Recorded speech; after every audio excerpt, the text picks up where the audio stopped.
Hello and welcome to the Weekend Edition. I'm Dr. Kingori. We have a great show lined up for you. One of our guests for tonight is the reigning Miss World Kenya. She's championing a very noble charity cause inaitwa Heels for Pads, whereby they exchange their heels for sanitary towels, which are then donated to different parts of the country. She has a very inspiring story of failing in a contest in Nyandarua County, and instead of giving up, she actually took an even bigger challenge to put this country on the world map in the field of beauty. She will be telling us more about that, and I'm so excited that she's not alone. She's come in the company of a lady who is the co-founder of Sister Speak. And Sister Speak is a company, parent company of the Heels for Pads campaign. Miss Wavinya Maraia and Angela, Lush Angela are in the house.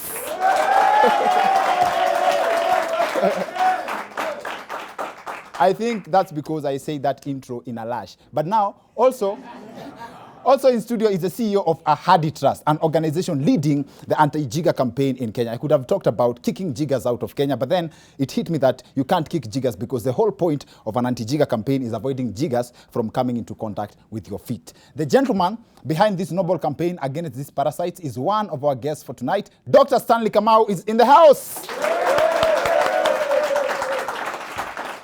Wazi, I'm also very, very excited because zingine si upata love mob sana kutoka different parts of the country and tena zingine za kutoka outside the country. Leo a friend one of our friends, a fan of the show and a friend of the show, ametoka US and he's made a point to come watch the show. Right behind Dr. Stanley Kamau, kuna gentleman anaitwa Alan Kemboi. Shout out Alan. Asante sana for coming through.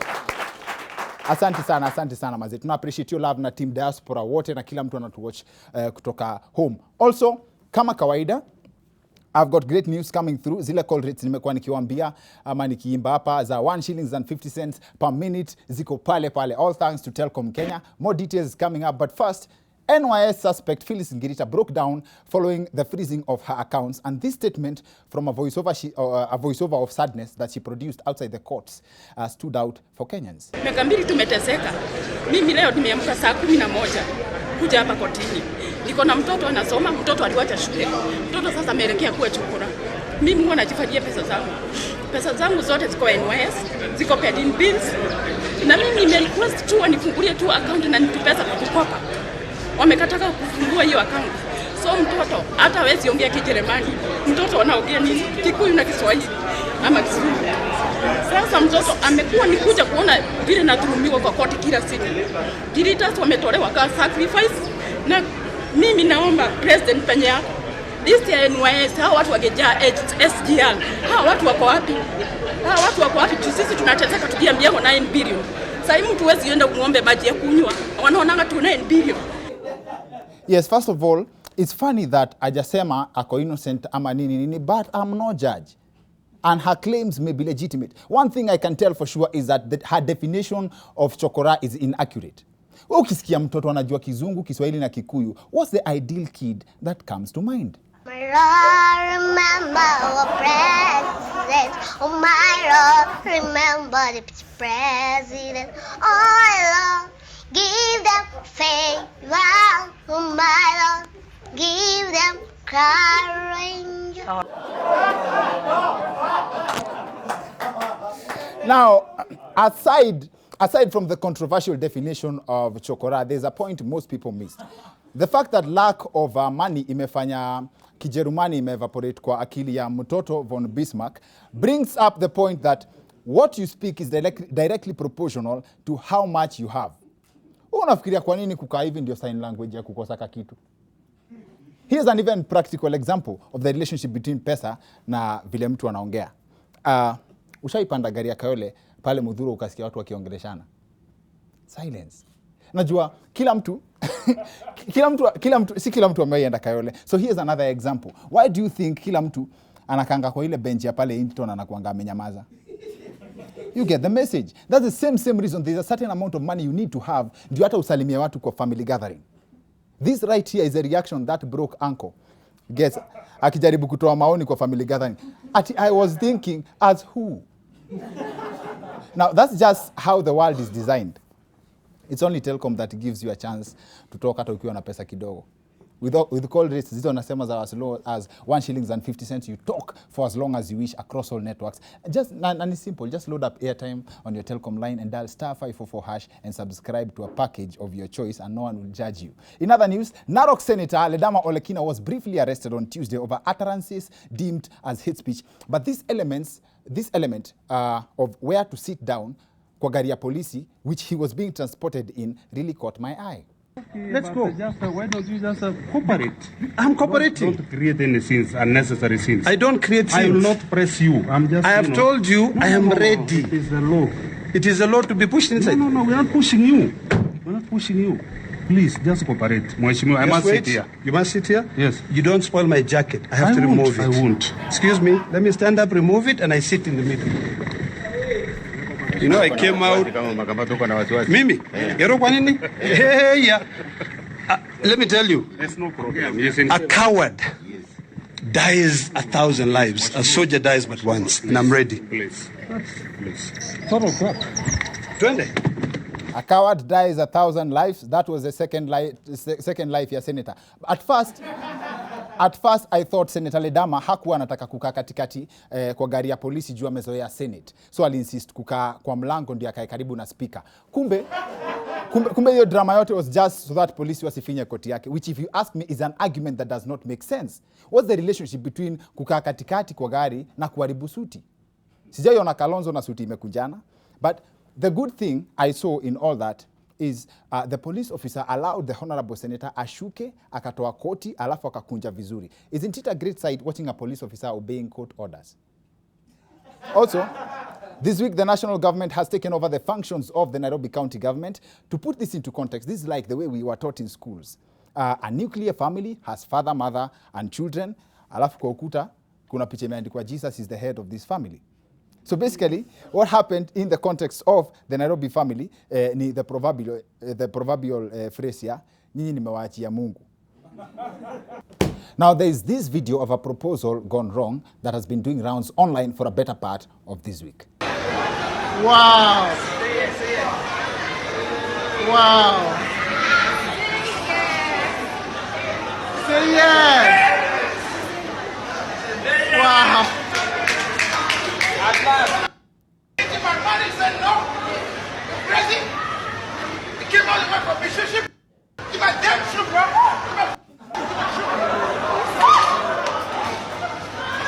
She said no. Eating my money, eating my food. Say no. Damn it. Bro. Damn it. Wow. Now, this just shows that very few people can give you something without expecting anything in return.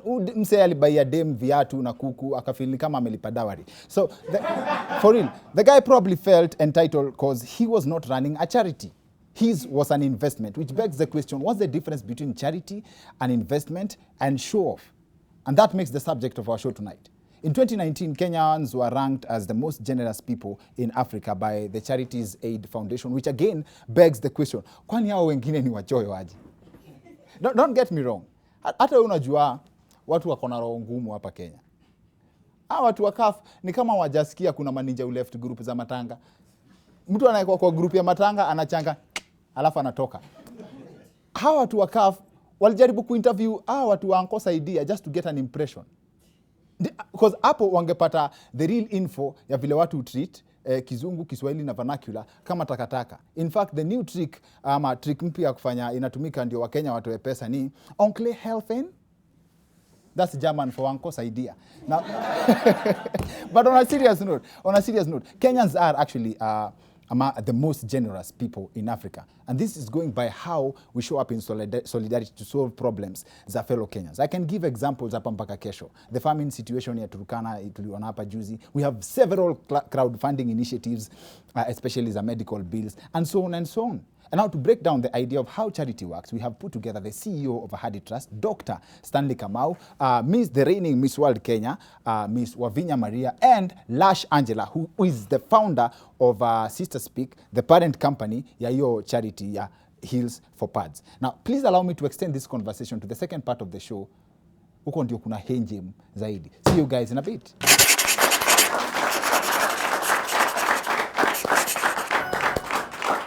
Welcome back to the Wicked Edition. I'm Dr. Kingori. Kama kawaida, like I promised, na mnajua new to trust, we have a classic show lined up for you. One of our guests for tonight is arguably the most traveled gentleman in this country, other than the president. Kama uko na debates za ku-argue, come at me right now. To deconstruct na fact.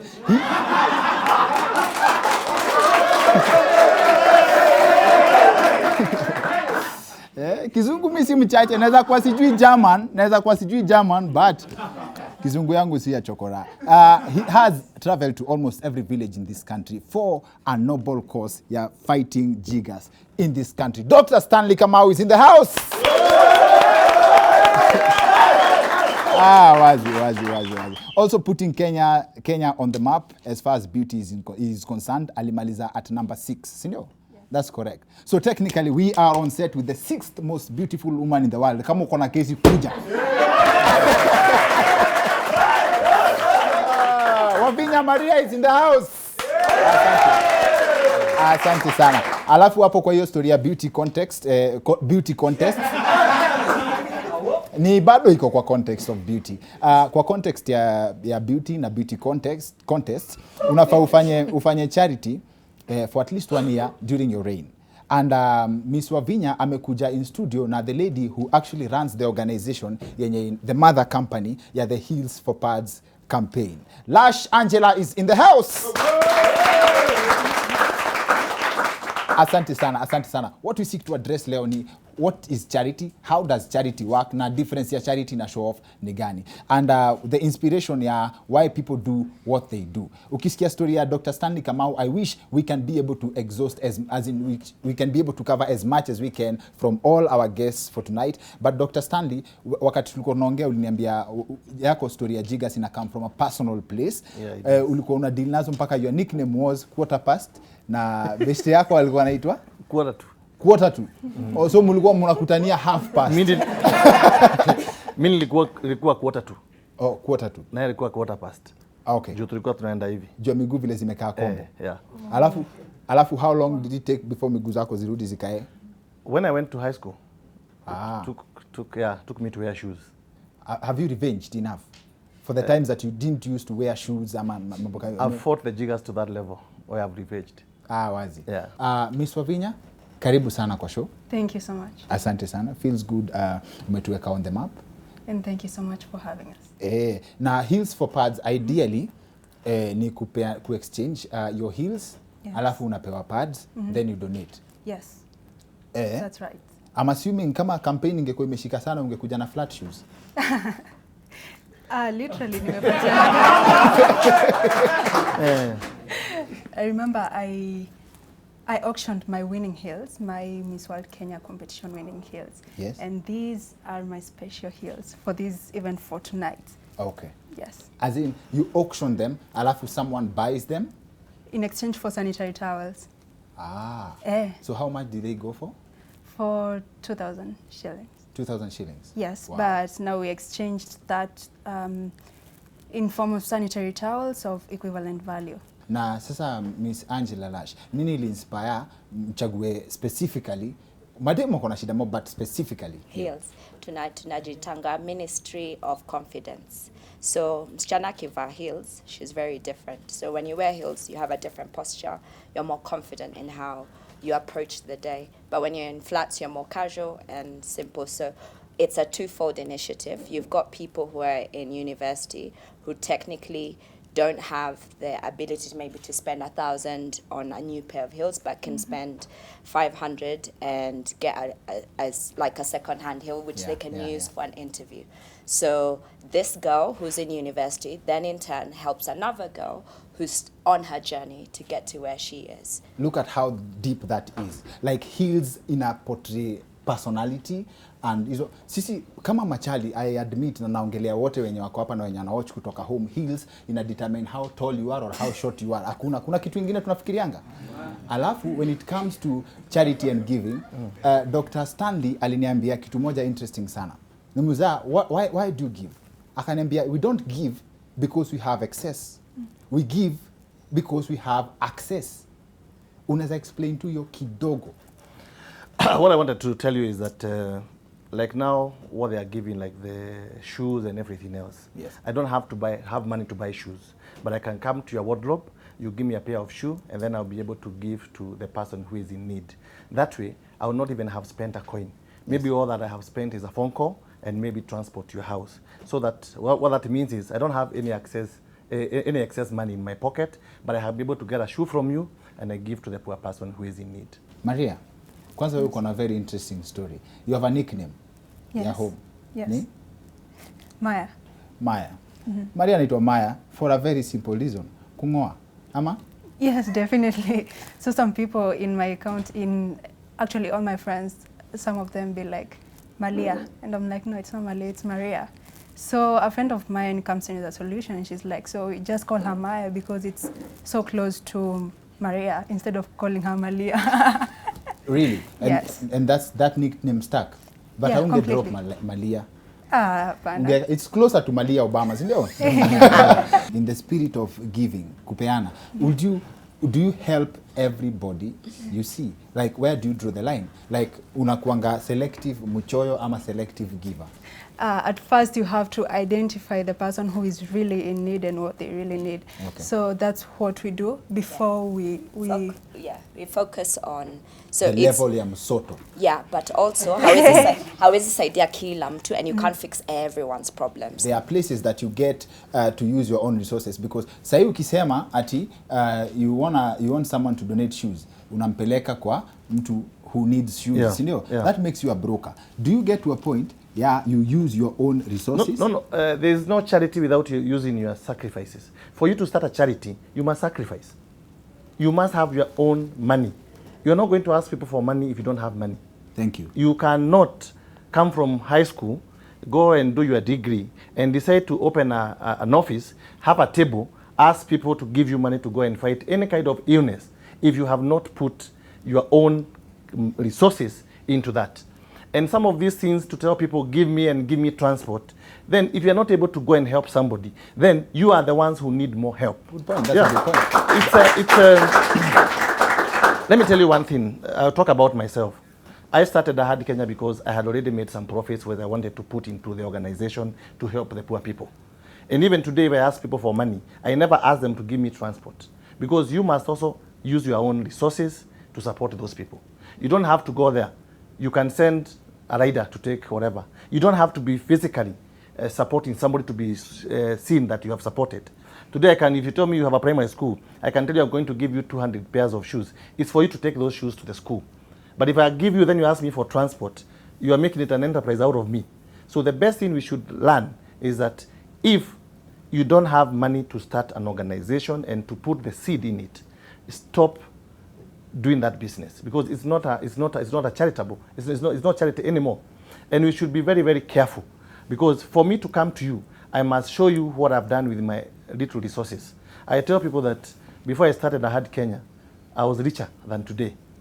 But what God has done is that as I continue doing his work, he also does mine. He blesses me more. So it's very hard for me to become poor, Akingori, because God has directed me to do the things that he wants me to do for his people. And again, I've told you, if God has directed you to do something, if you do not do it, you pick somebody from this crowd who will do your work, and then you'll be left complaining that there are no blessings coming your way. It's because if you do not do what God has appointed you to do, he will appoint somebody from nowhere. And again, a very important point.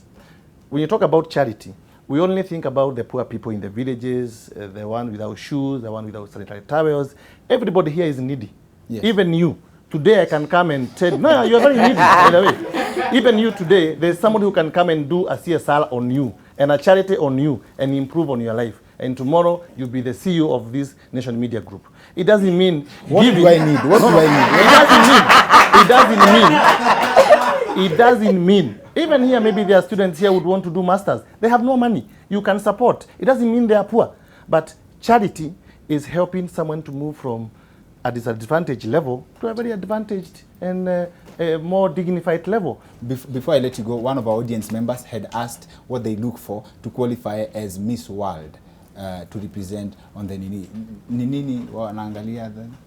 Before we talk about beauty with a purpose. Well, apart from the physical features, it must be have a minimum height of 5'7" foot tall. 5'7". For the ladies, that is. Then why do you need the heels? 5'7" is okay. Personally, I'm 5'9" foot tall. 5'9". Yes. Yeah. Okay. And apart from that, you must be a very kind and generous person, because it's not all about what you see. It's the essence that you give people whenever you're around them. You must be a very kind and generous person. Yeah. How do they determine that? Because that's how most relationships start until you get to 6 months. But how do they determine that you are kind and generous for real? Well, that's the purpose of the boot camp, the 2 weeks boot camp before the final competition. Because, you know, you can put on a show for the first 3-4 days, but after things start getting hard on the final week, definitely you're going to pull down. You're going to show your true colors. 2 weeks boot camp. Yes. Sawa sawa. Alafu, what events that you guys are organizing before we let you go? Any events, upcoming events, charity? And Sure. So for those the ladies who will be watching, if ever you want to get access to our hills and bring us sanitary towels, actually on the 7th of March we have something called the Sisters Market, where we'll be celebrating women, because it's the International Women's Day. It will be taking place, can I say the place? Yes, yeah. Sure. Okay, it will be taking place at the Alchemist, so you'll be able to have access to the hills, and you can bring your pads. And then we also have put together a wonderful panel of speakers who can talk on business, they can talk on career, money, relationships and diversity. So it'll be a very wonderful event, bringing women together to celebrate themselves, and all the vendors of the day will be female, so you get to support female-run businesses. Thank you. And and you can bring the donation of pads, you can bring donation of heels, you can bring both, you can send your contribution. We have a pay bill, which is 530100, and account is H4P. You can find us on any social media platform as @SisterSpeaks254 or @Heels4Pads. Asante sana. Asante sana. Thank you to everyone who's made this possible. Our studio technical operators, kila mtu, director Mark, kila mtu actually. I think nafaa kuwa na a whole list ya everyone who makes this possible. Me tu ndio mnaona hapa, but kuna wasi wanafanya job hapa up and down to make sure that this comes to you straight. Also, that's on the technical side. On the naitwaje bill side, wanatusaidia kulipa bills na wanatusaidia pia kuwapatia ideas poa. Telcom Kenya, maze, they've been part of us for the longest time. For the past 6 months, they've been on the show, our official sponsors on the weekend edition. Now this time round, we're pushing a very, very good deal in the market right now. The lowest call rates in the market, as low as 1 shilling and 50 cents across all networks. And it's simple. Load up your Telcom line na airtime, dial *544# and chagua package yenye unajisikia nayo. That said, next week, there's a concept we've been planning from December before we actually went on break. Aviation story safety. And I've finally been able, and I hope I'll be able to execute this. I trust I'll be able to execute this. A pilot mwenye amefly in Kenya since 1969. Since 1969. Yani hizo mbwembwe zote za kitu yote umeita kujua about ndege and everything. Wale sisi wote tulikuwa tunataka kukuwa pilot tukigrow up. Sisi wote, at least mimi nilikuwa nataka kuwa ama doctor, but wale wasi walikuwa nataka kuwa pilot. Na everybody, this is a show for you. Tunajua what happened hapo katikati ni y = mc². Niyo. That happened na algebra and everything na physics, but I think it will be a great show ya ku-encourage wase na ku-encourage msunajua. So ask people to tune in next week. Inafaa ikuwe nzito sana. Otherwise, thank you for joining us tonight. That's it for the weekend edition. See you next week. My name is Dr. Kingori.